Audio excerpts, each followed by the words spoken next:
Everybody who thinks they're so sure their opinion is right, politics, religion, gender, non-gender, all of it. How do you know you're right? I asked this of a close friend of mine who's very much into activism, and he said, of course I know I'm right. I know I'm right because I'm right. So I said to him, well, you know, the people you oppose so staunchly believe that right too. How do you know?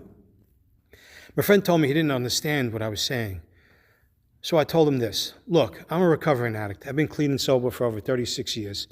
I'm going to tell you flat out, if you're a recovering addict or an alcoholic and you're not in touch with some kind of support system, someone you trust who can help you determine your motives, what pressures and what things from the past you have conditioned you, what triggers you, what gives you emotional connection to certain beliefs and not others, then you're in trouble.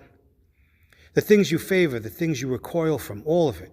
A recovering addict and alcoholic has to be in touch with his motives. He has to check whether he's rationalizing his own nonsense or actually living in the truth.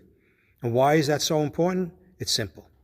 If he doesn't do the work, he'll justify behavior that will bring so much stress and catastrophe that he'll wind up using drugs again. And any recovering addict or alcoholic knows it only takes the first one to trigger a run that often ends in jails, institutions, and death. So as a recovering addict, I have to stay in touch with my motives, have to stay in touch with whether I'm living in the truth. I have to question whether my opinions about my situation, the choices I make, the things I say, the things I feel, the things I do are actually right. Because if I don't, the risks are much higher. Now, most of you out there, when you don't stay in check with your motives, when you don't have support groups where you're sharing honestly, when you don't have a regular system for examining yourself, when you're not writing and reflecting on your life to see if you're lying to yourself, when you don't have close friends who will hold you accountable, challenge you, and ask questions to see whether your beliefs are grounded in reality or just driven by your damage, your emotions, your lusts, and your fears, what happens then? Do you want to be controlled by these things? No. No, I didn't think so. But the truth is, you often are. Because every time you post on Facebook or social media, every time you argue online about politics or religion or anything else, declaring how certain you are, you run the risk of believing your own nonsense and hurting other people with your words, your thoughts, and your actions.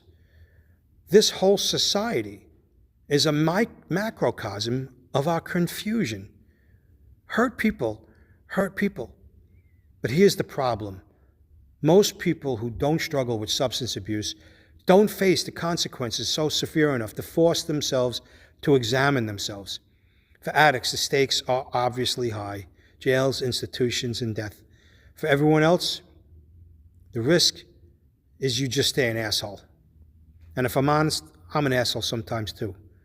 But for what I'm seeing from people posting online, YouTube, Facebook, Instagram, TikTok, most of you are far worse because you don't know the importance of this thing. Whatever you think, whatever you feel is always, almost probably always wrong. There is no ultimate truth expressed in words. We're all dealing with our neurology, biochemical reactions, neural pathways, memory associations, the past pain shaping what we believe.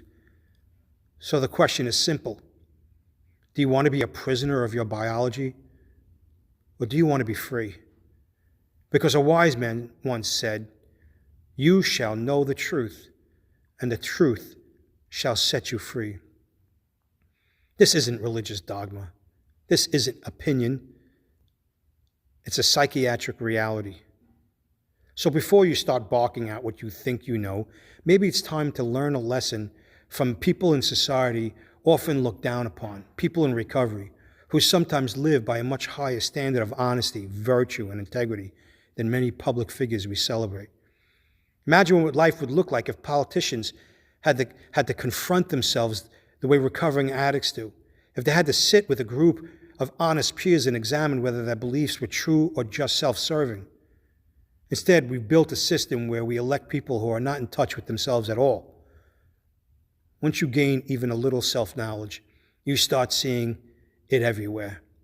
Now imagine if we all got a little more honest, if we developed the habit of asking ourselves, is what I'm thinking really true?